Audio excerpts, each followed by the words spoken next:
ancient navigator. The enigmatic figures of the two witnesses in Revelation 11:3-13 stand as a pivotal, yet profoundly mysterious element within John's apocalyptic vision. Their identity has captivated theologians, scholars, and believers for centuries. While the text doesn't explicitly name them, strong internal biblical parallels and intriguing external echoes in history and mythology have fueled compelling arguments, primarily centering on Moses and Elijah.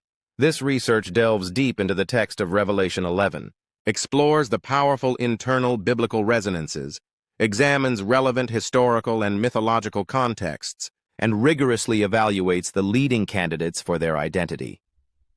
The core text, Revelation 11:3-13, a close reading. The mandate and empowerment, v3:4. And I will grant authority to my two witnesses, and they will prophesy for 160 days, clothed in sackcloth. These are the two olive trees and the two lampstands that stand before the Lord of the earth. Duration, on 260 days, equals 42 months, equal 3.5 years. A symbolic period of tribulation, oppression, and divine testing.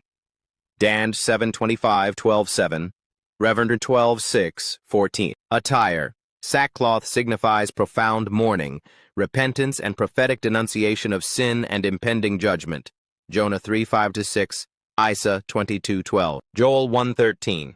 Identity symbols, two olive trees and the two lampstands directly references Zechariah 4:1-14. There, the imagery depicts Zerubbabel, the political leader, and Joshua, the high priest, as God's anointed instruments, empowered by the Spirit, not by might nor by power, but by my Spirit, tasked with rebuilding the temple.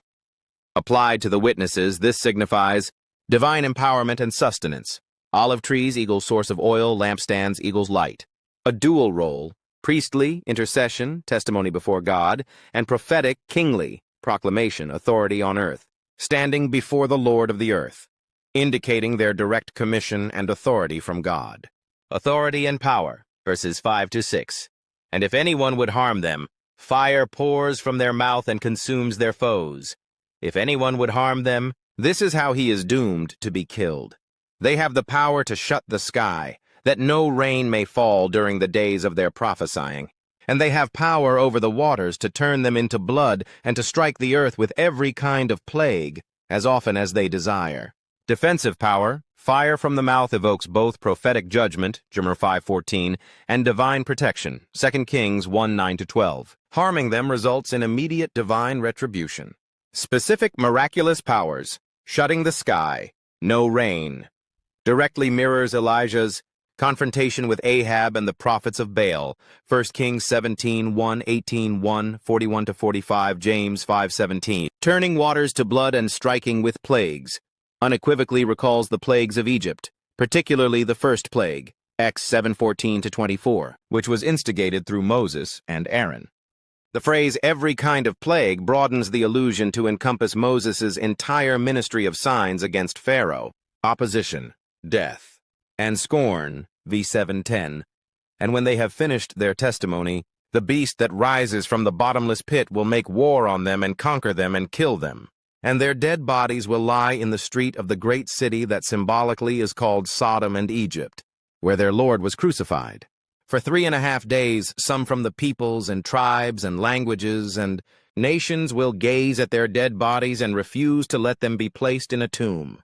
And those who dwell on the earth will rejoice over them and make merry and exchange presents. Because these two prophets had been a torment to those who dwell on the earth, the enemy. The beast that rises from the bottomless pit links their martyrdom directly to the satanic opposition described throughout Revelation, Rev. 13:17-8. Don't forget to hit subscribe button for more facts and adventures.